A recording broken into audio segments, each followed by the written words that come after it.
man, no body. We've searched the place from cellar to the attic. There's no one concealed on the premises. And the particular bedroom? No sign of recent occupation. I trust your lordship is satisfied. I'm far from satisfied, Alcock. I'm not accustomed to healthy young women bursting into my house late at night in a state of abject terror, babbling about some kind of monster.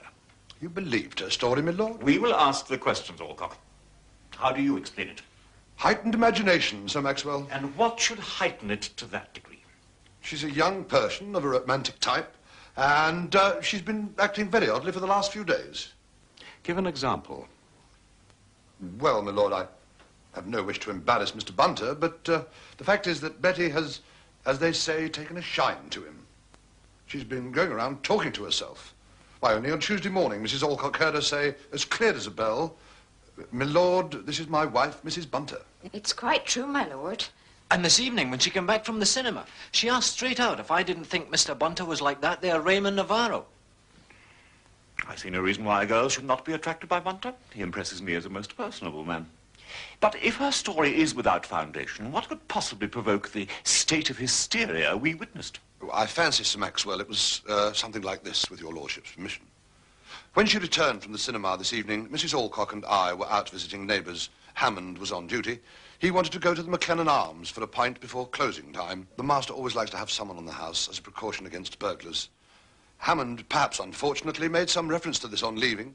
Betty, finding herself alone and being a nervous type, worked herself up into a state and was the victim of some sort of hallucination, hence her panic flight. You're a very persuasive man, you know, Alcock. Thank you, my lord. Now tell me why the top floor of this house was placed out of bounds. Out of bounds, my lord? Is that what she told you? It's the only reason that she went there. Rather like Bluebeard's wife, don't you know, visiting the Forbidden Chamber. I can assure you, my lord, the top floor has never been out of bounds. Never? Except for the master's studio, my lord. When he's away, it's always the same. None of us go up there. Not even Mrs. Alcock to do the dusting. Then why did Betty go up there? We only have her word for it, my lord, that she did. We're wasting our time, Wimsey. Yes, I think we are. As Chief Constable, I'm warning you, all three. It is a serious offence to withhold evidence or in any other way to obstruct the police in the execution of their duty. Is that understood? Perfectly, Sir Maxwell. If I could inquire as to Betty's present whereabouts, only Mrs. Alcock and myself do feel some measure of responsibility. Glad to hear it. We left her in a state of some shock. Miss Selby and Miss Cochrane are caring for her tonight. Very satisfactory. Would there be anything further that you or his lordship might require? Not for the moment, Alcock. Then, gentlemen, if you'd step this way.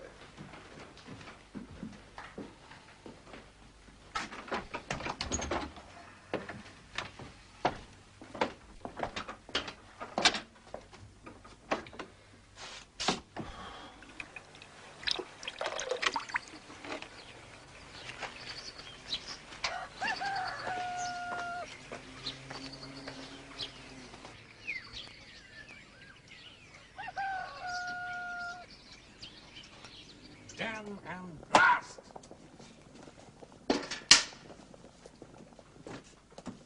My lord? I said, damn and blasted, Bunter. Your pal Alcock's a cool customer. I can assure your lordship he's a most excellent butler.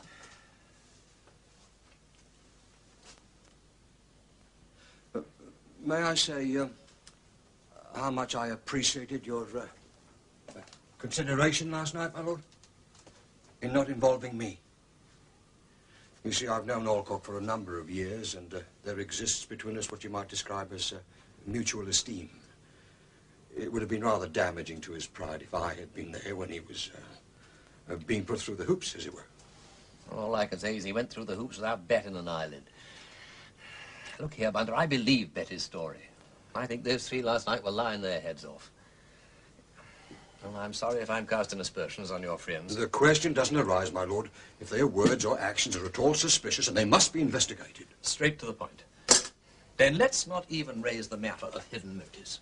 Let us simply suppose that there was in that bedroom on Monday night a person whom Mr. and Mrs. Alcock and Hammond wish to keep concealed. Betty discovers whoever it was and terrified, she runs in here to you for help. It then takes 2 stiff brandies and a jolly good 25 minutes before we can make head or tail of what she is talking about. Now then, The Alcocks could have returned at any moment after her departure. So assume that whoever it was in the bed alerts them instantly. We have given them a clear half hour before the police and I put in an appearance. Ample time to change the bed linen and put the place to rights. Quite. But knowing your lordship's thoroughness, you noticed nothing significant?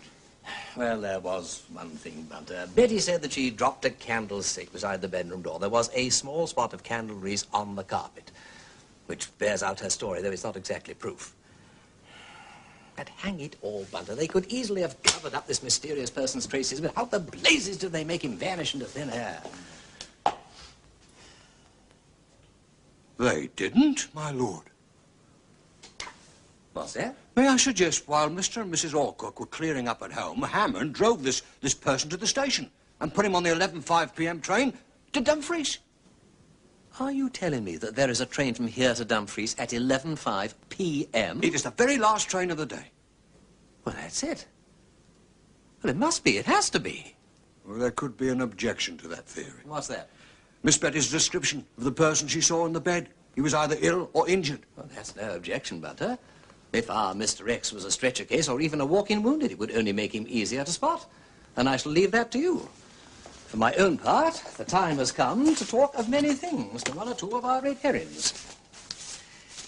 And to begin with, why not Ferguson? A thorough search of Mr. Gowan's house was then conducted and nothing was found. Subsequently... Park, I've heard all this from the Chief Constable. What about Dumfries? Well, I questioned the man in the ticket office and the collector at the barrier. Now, both had been on duty when the 8:45 left on Tuesday morning. Neither remembers Mr. Gowan. I thought as much. Now, further to the matter of Mr. Graham, at 11 a.m. on the morning the body was found, a man was seen hurrying along the far bank of the river, as though coming from the scene of the crime. It was Mr. Graham. 2 witnesses will swear to it. Now, Inspector... Reason to suppose that the crime was committed by an artist, well-known painter interviewed by our You've been talking to the press, DL. Oh, that blasted wee whippersnapper. Never mind the wee whippersnapper. You've given the game away completely. The fact that we suspect a fellow artist of Campbell's was the one thing I wanted kept dark. I admit he caught me out. It was just after I'd seen Mr. Graham. But I never said all that. You said enough for him to put 2 and 2 together.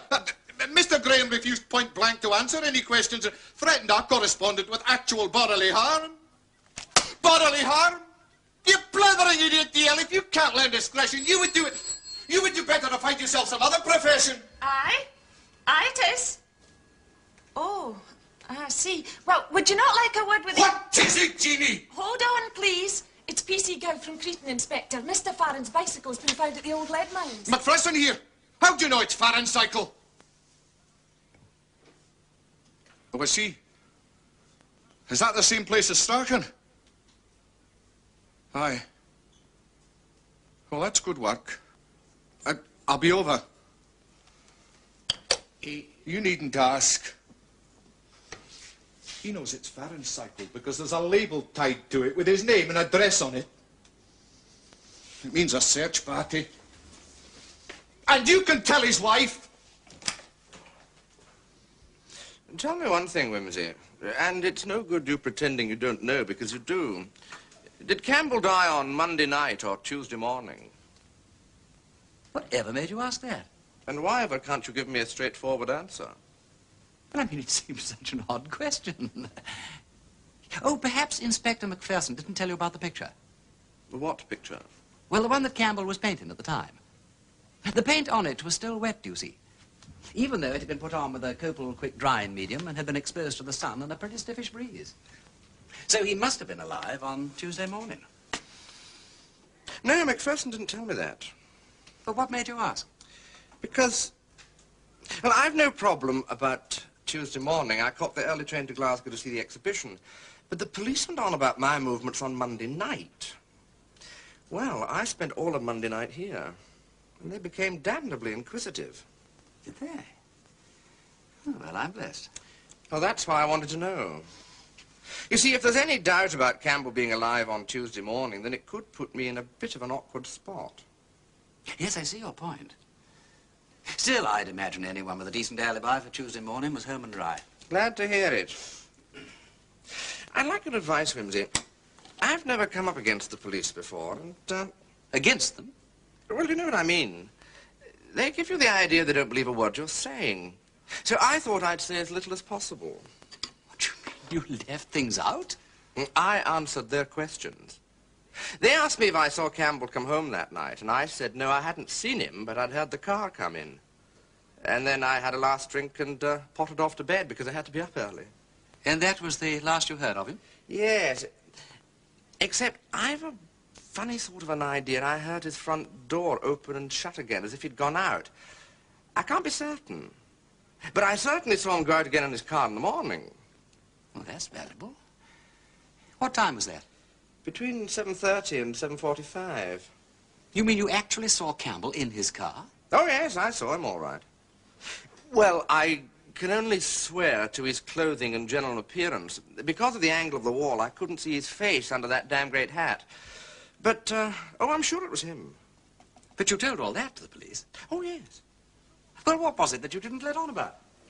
A couple of things. First of all, a fellow came round that night and started crashing about in Campbell's door and using the most filthy language.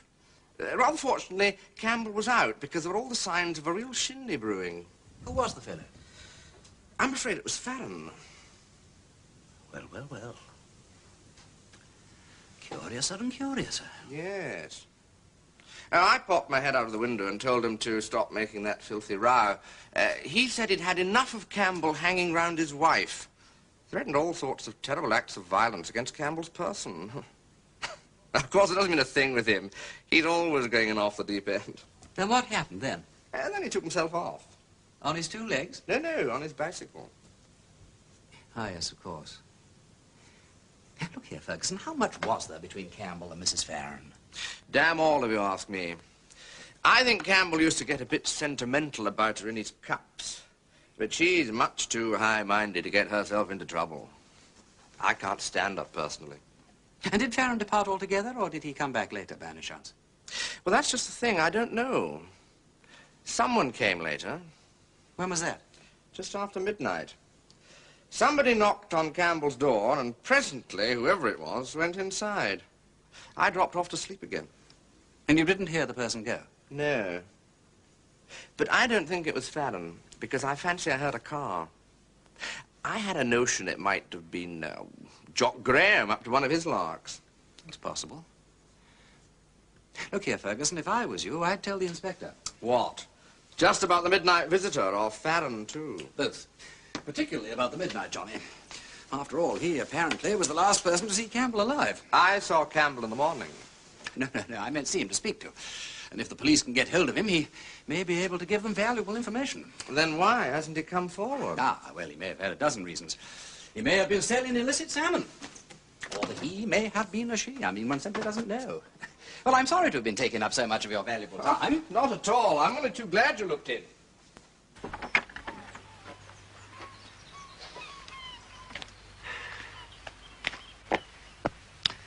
What a splendid sight. Yes, a favorite view.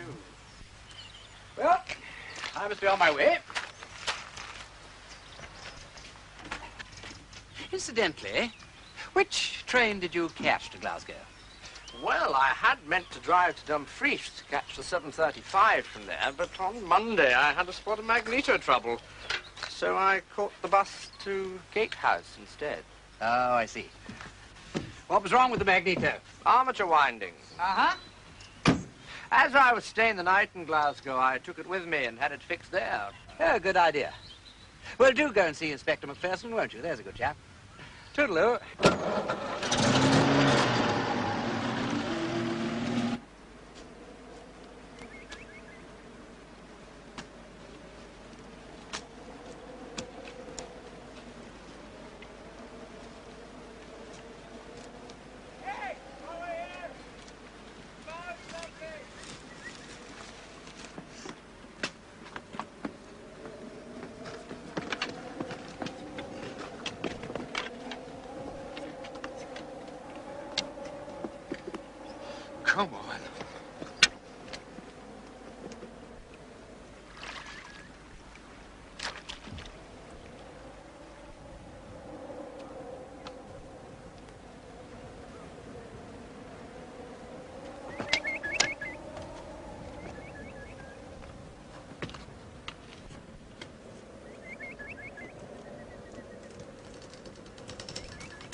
Well, we'll soon have the truant back. What makes you think that? All stations call. Oh, nothing agitating, you know. Anxious friends and relations, that sort of thing. Not, I admit that you seem to be frightfully anxious. And if it ain't a rude question, why aren't you? I think it is rude. Then I'm sorry, but the question still remains, why aren't you? An abandoned bicycle, dangerous old mine, indefatigable police with ropes and grappling irons, empty chair, deserted home, and a lady who sits spinning an even thread. Might be thought puzzling. I've already told Inspector Macpherson that I consider all this story about mines and suicide to be quite absurd.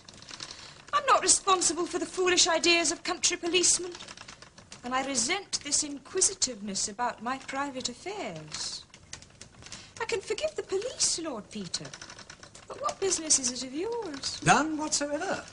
But if you care to give me the facts, I might be able to quell the riot. What facts?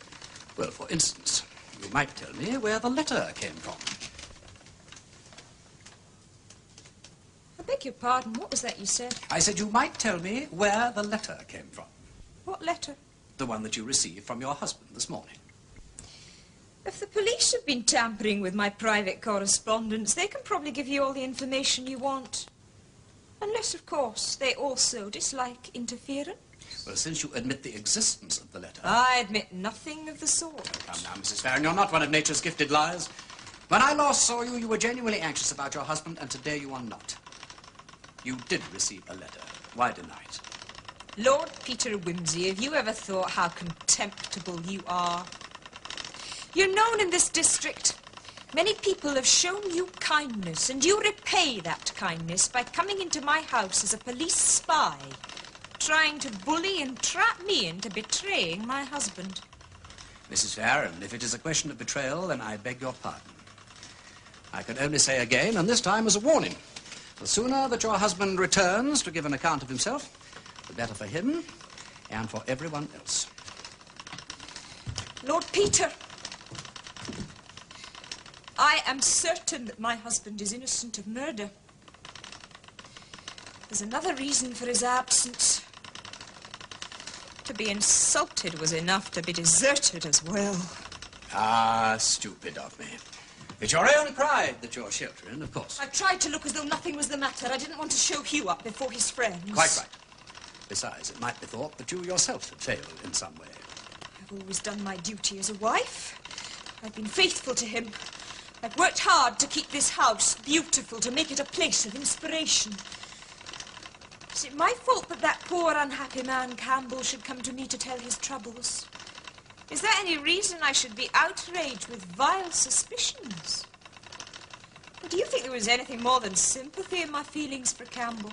Not for a moment. And why couldn't my husband believe it? Because he's in love with you. Hugh Farron is a decent man. Is it decent to believe vile things of other people? Well, the two things often go together, I'm afraid. Virtuous people are generally rather stupid about those sort of things. If I were married to you, Mrs. Farron, I would know that under no circumstances would you ever be unfaithful. It would give other people a handle over you. Upon my word, your reason is more insulting than my husband's suspicions. You're quite right, it is. Go and see him. Tell him what you've been saying to me, if you dare. With pleasure. If you'll give me his address. There was no address, but the postmark was Askham in Westmoreland. Thank you, Mrs. Farron. I'll find him. Henry Strachan may know his address. What makes you think that? They were very close. I didn't know. Secrets I was not allowed to share. That sort of thing. Just part of a man's world. Yes. That's very touching to see two middle-aged men playing David and Jonathan. Goodbye, Mrs. Farron.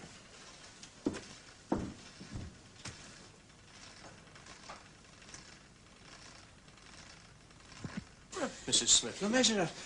What can we do for you? Oh, well, I'll just go and see if there's been any news from Mr. Macpherson over at the old lead mines. Sit you down, ma'am. Thank you. Thank you. And what is it brings you here? This. I just wanted to ask whether there was any foundation for the dreadful insinuation in that story. That's as maybe. What makes them say that an artist committed the crime? There might be some evidence to point in that direction. Oh, I don't. I thought perhaps the reporter had made it all up out of his own head. Do you mean he actually got that idea from the police?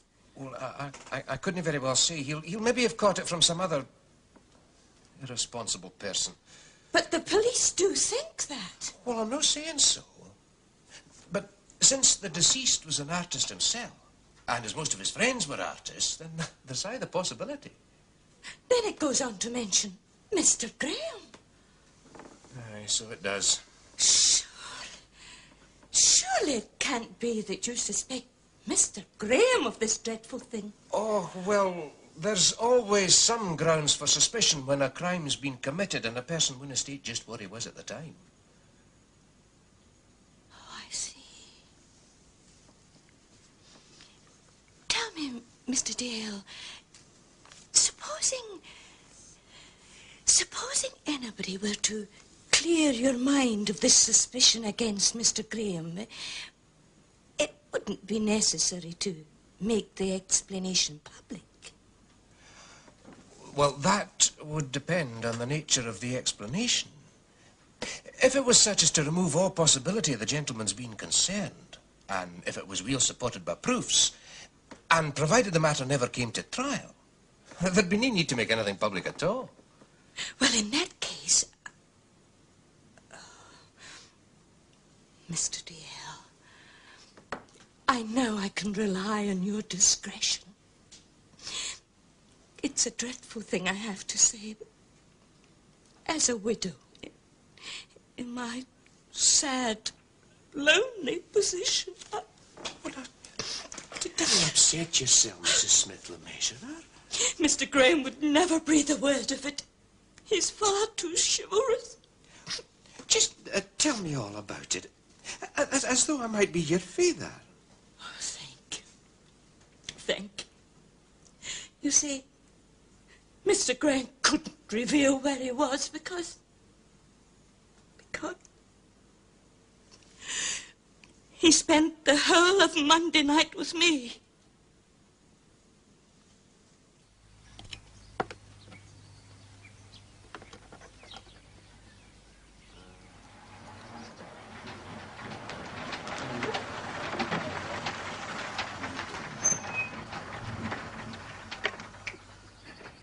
Now then, Butter.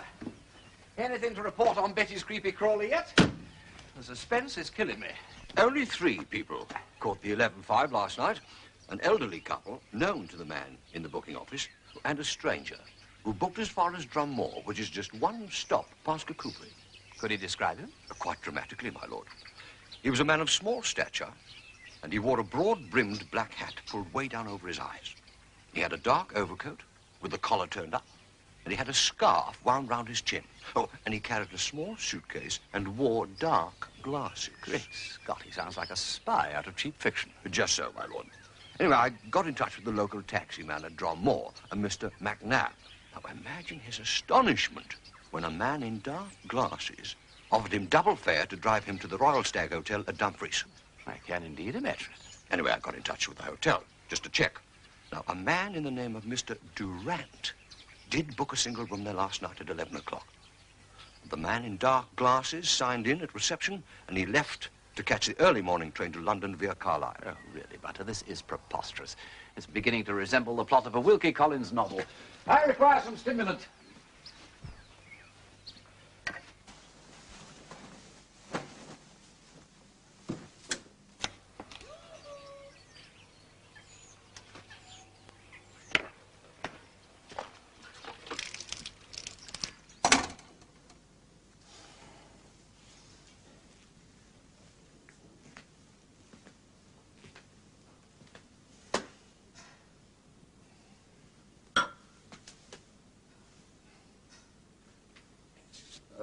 Two persons to see you, my lord. Hello, Lord Peter. Vanilla! What a pleasant surprise. I've got a pleasanter one for you. I'd like to introduce you to young Helen MacGregor, Lord Peter Wimsey. How do you do, Miss MacGregor? She's going to prove a star witness in this Campbell business. but she's scared stiff, and you've got to promise to protect her, both from her parents and the police. Well, I shall do my best, naturally. Well, now, look here, why not sit down? Would you care for a drink? Oh, I should think a ginger pop for Helen, and I'd love a horse's neck if you've got one. Do we have any pop, Bunter? I think I should be able to manage it, my lord. How resourceful you are, my dear chap. And, I'll have a ginger pop, too. 2 pops, please, Bunter. Well, now, let's start at the beginning, then, shall we? Right. You'd better regard me as Helen's mouthpiece, because she's too shy to talk to anyone but me. It's like this. Helen's mother is a sort of daily dasher for Aunt Millie and Uncle Henry, and Helen sometimes comes along to give a hand, too. Well, I noticed she was feeling pretty broody about something this morning, so I told her a trouble shared is a trouble halved, and the sooner she spilt the beans, the better. Are you with me? So far, all the way. Jolly good. Well, on Monday night, Helen's parents were out, so she walked across the valley to some chums of hers and stayed there chatting until it was quite dark. She suddenly realised that if she didn't hurry, her parents would be back before she was, and then she'd really be in the soup. They're very strict, you see. Well, she was nearly home when a car passed her going fast. It stopped suddenly at the corner just ahead, and when she caught up with it, there was another car blocking the road, and the 2 drivers were having a terrible fight on the grass at the side. And they were shouting and swearing. And one was trying to hit the other with a sort of iron bar. Could you describe either of these men, Helen? It was too dark, my lord. Well, did you hear anything they were saying? Try to murder me, would you? One of them said. Anything else? Any name, for instance? One of them called the other Campbell. Did you hear anything more? All she could think of was that if they saw her, they'd kill her. She ran all the way home and jumped into bed just as her parents came in. Could you show me the exact spot on the road, Helen? She's already shown me, which is just as good. Splendid. Well, now, you have absolutely nothing to worry about, Helen, either from your parents or from the police. I shall see to that. Well, now, I'd like to ask both of you to luncheon, but, do you know, I don't think that this can wait. Come along, girls.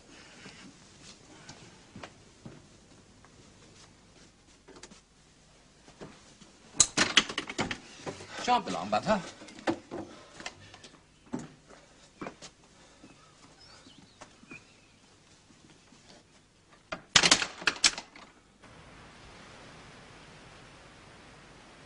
No, this is menial toil. It really is beneath the dignity of any human being. Unless one is like the army of Napoleon, which is popularly reputed to have marched on its belly. Aha! Eureka!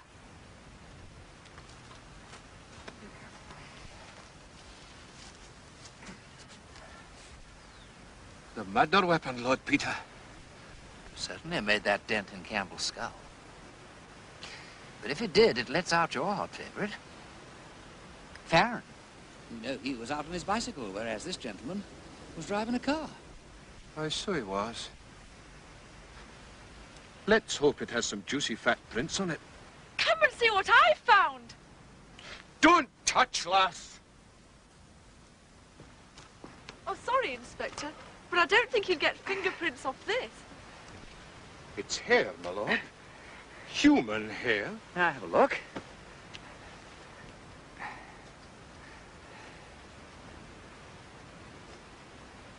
Did you ever hear of the Kilkenny cats who fought, leaving only their tails behind them? Now, here we have 2 gentlemen having a fight, and both of them spirited away, leaving only a tuft of hair. And it's soft and silky. A woman's. Could be. And it's been cut at one end. There's lots more around. And this doesn't look like woman's hair. Do you know, I believe you're right. It's the same colour, only it's much coarser. In heaven's name, my lord, what's been going on here? The mind boggles, don't it? Great Scott. Of course. Oh, Inspector, dolts and ninnies that we are, of course. Thanks, old Parker Bird. I am much obliged. Give my love to Polly, won't you? All right, old lad. Bugho. Chief Inspector Parker says they ought to be able to round up Gowan in 24 hours. I still think it would be quicker to use some force on that toffee-nosed butler. I stake my rank he knows where Gowan's hiding. I don't doubt it. But if he's been doing what I think he's been doing, covering up for his master, he'll find some way to warn him as soon as he knows we suspect. I must say I agree with Sir Maxwell. Aye, but it's certain Campbell and Gowan had a fight. Oh, I don't deny that. There was an encounter between them, all right. And a very odd one, too, judging by the evidence. But my sixth sense tells me that Gowan ain't our man. And the doctor says that spanner could have made the dent on Campbell's head. And there's a perfect thumbprint on it. If the print matches Gowan's... I might even eat my words, Inspector. But I don't think we ought to lose sight of our other red herrings. Has Ferguson been to see you? Aye. And the else checked at Gatehouse Station. They know Mr. Ferguson. He bought a first-class return ticket to Glasgow and caught the 8:30 train. Yes, he said he had a good alibi for Tuesday morning. What news of Walters? Nothing. He's disappeared completely.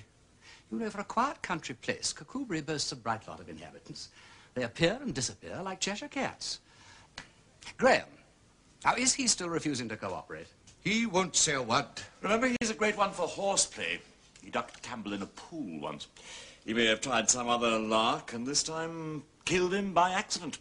Possible, but not very likely. Strachan. Yes, is he still sticking to this story? He is, Sir Maxwell. I can't shift him.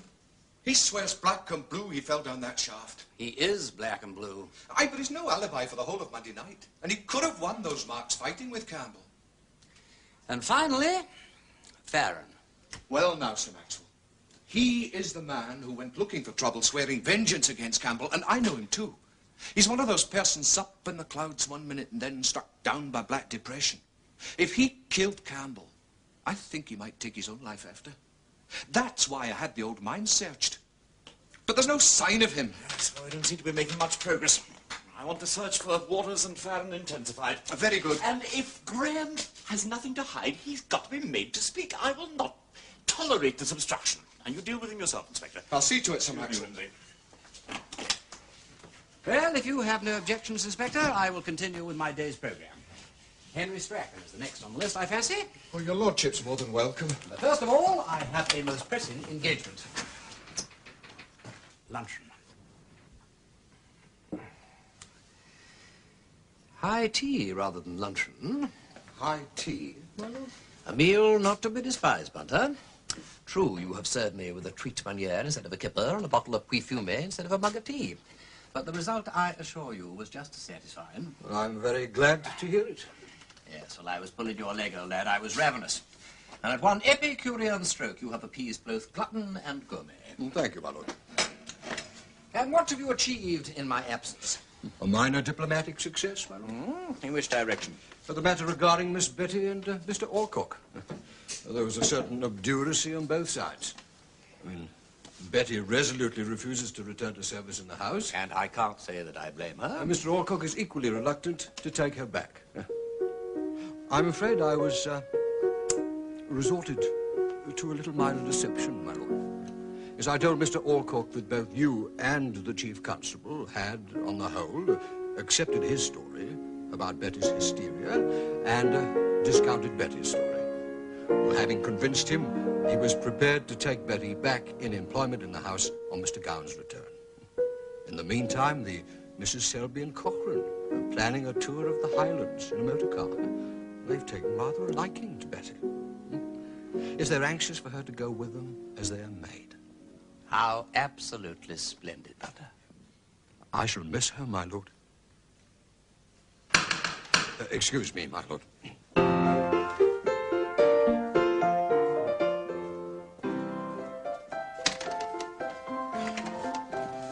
I say, look here. Hey, Wimsey.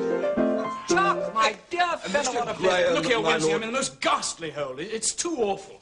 You're up to your neck in this thing. Have you heard about it? Go to, where gettest thou that goose look? It's only just been sprung on me. What has? All right, Bunter, that'll be all, thank you. This Campbell business. Put on your nightgown. Look not so pale. I tell you yet again, Campbell is dead and cannot come out unscathed. Oh, stop drivelling, Wimsey. This really is damnable. I didn't kill Campbell, and now the most frightful things happened. Does the name Mrs. Smith Le Mesurier mean anything to you? Oh, well, that rings a bit of a bell, yes. Oh, by Jove, yes. Last year, sale of work for the Episcopalian Church, she cornered me. The only way I could escape was by buying a green silk sachet embroidered with the word pyjamas in her own fair hand. She's a man-eater, Wimsey. Have you got yourself involved? Never. I swear it. Then why bring her into it? Well, you saw that damn fool paragraph in the Gazette. Mm-hmm. Well, she's been to the police, given me an alibi. Oh, yes? Oh, yes. It seems I spent the whole of Monday night in her bed. You poor old thing. You didn't, of course. I was otherwise occupied, and that's the devil of it. Look, Wimsey, if her story gets out, I'll never live it down. But if the police have the truth, I could go to prison for 3 months. And so could my 5 witnesses. Only 5? Unless you count Gilda Farron. I was passing her door. She called me in. She was in a great state because Hugh had run off in a tantrum. Yeah, now, wait for a moment. About 10:30 last Monday? That's right. She kept me for about half an hour. Mm-hmm. Calmed her down, said he'd be back, but she kept running to the gate every time she heard a footstep. Yes, well, that explains that. She heard mine. I saw a man's hand pull her back into the close. My hand. Mm-hmm. And after half an hour? This is damned awkward. If I tell you the truth, no names, no pack driven. Now, I cannot possibly promise you that. You know perfectly well. 6 of us went poaching salmon on Lord McRae's estate. Oh, very reprehensible. Damn good work. I can't stand old McRae. Look, Wimsey, the point's this. Is there any way of stifling that predatory old octopus without bringing the boys into it? Well, I'll see what I can do. I'll put it to Maxwell Jameson in my own way. But Mrs. Smith Le Mesurier? She'll be threatened with the full panoply of the law for seeking falsely to tarnish your halo. You're a friend, Wimsey. A damn good friend. Oh, have a drink with us tonight, will you? Well, I'm afraid I've got to be up bright and early in the morning. That's going to be a little difficult. But, well, yes, why not? By Jove, I will have a drink with you and your 5 witnesses. I would be delighted.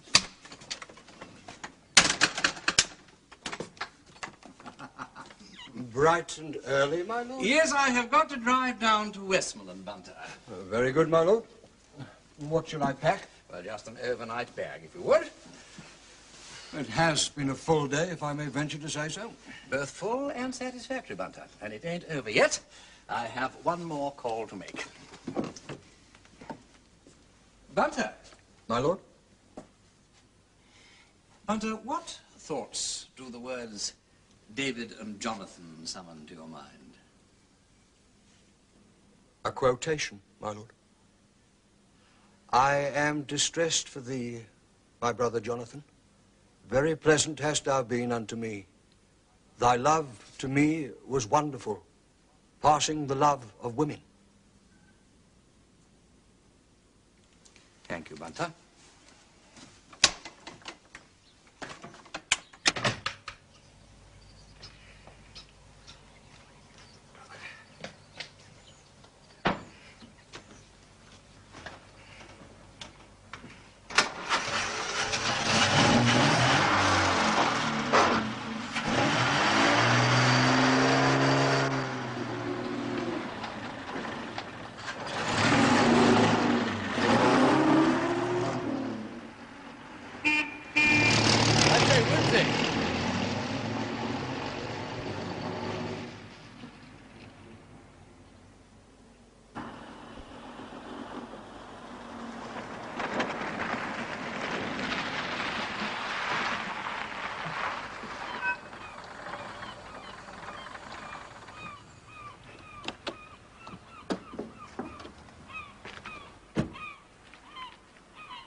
Hello, Fenella.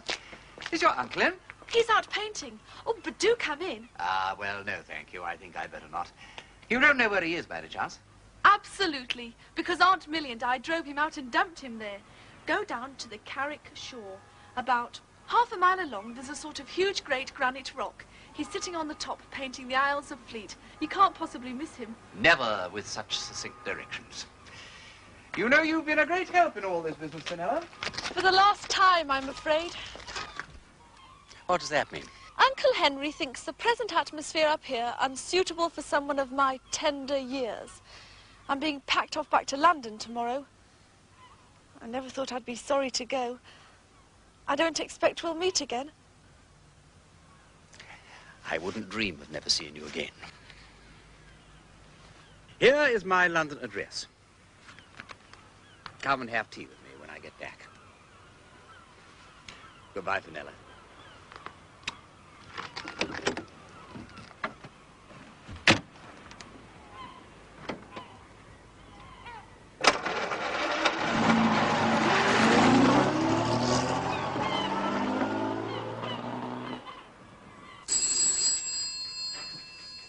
Yes? Yes, it is. Oh, I see. Yes, the result. Who is it, Jeannie? It's a lab in Glasgow, Inspector. That thumbprint in the spanner. What about it? It's a perfect print of Mr. Campbell's thumb. Thank you very much. Goodbye. Now, will somebody please tell me what the devil is going on? I go away for a few days, and when I get back, my landlady starts screaming blue murder and locks herself in her bedroom. She called me a murderer. It's Mr. Waters, isn't it? Yes. Aye, well, there may be something in what she said. We've been looking for you for quite some time.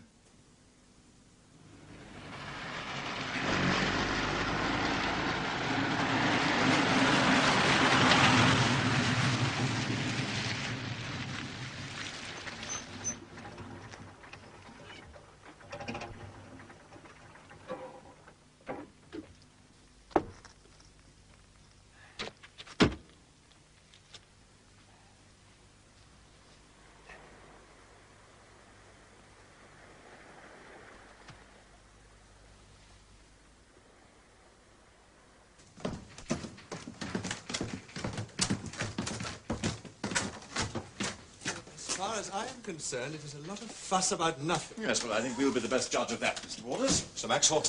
Exactly what have you been doing since last Monday night? I've been sailing with a bloke, that's all. What bloke, Mr. Waters? Tom Druitt, my old college friend. Let's go back to the Monday night, Mr. Waters. After you left the pub. Well, I walked home with Wimsey and said good night and went straight to bed. And then I heard some idiot chucking stones at my window, and there was old Tom. What time was that? Soon after 11, I suppose. Anyway, I told him I had to be up bright and early in the morning to catch a train to Glasgow, but he said he had a much better idea. He had his boat, Susanna, lying off the dune, and why didn't we sail up the Clyde to Glasgow?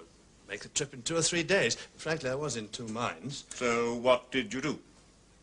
I went off to have a drink with him on board, and then Tom drove me home. Go on. Oh, well, I had a damn good night's sleep, and then when Mrs. Ellison woke me in the morning, about 7-ish, I saw that the weather was fine, and I thought, well, why not, after all? So I took my bike and pushed off. Did you tell Mrs. Ellison where you were going? She knew I was going to Glasgow. It was no concern of hers how I went. I cycled over towards the dune, signalled to Tom, and he came and took me off. What did you do with the bike? I shoved it in a little shed up there among the trees. Anyway, we dropped down the estuary on the morning tide and made the Mull about tea time and anchored just outside Loch Ryan. Wednesday, we lazed about a bit, did a bit of fishing, but then the weather turned very nasty, and Thursday was a real beast, raining and blowing like hell. That was when the boom caught me.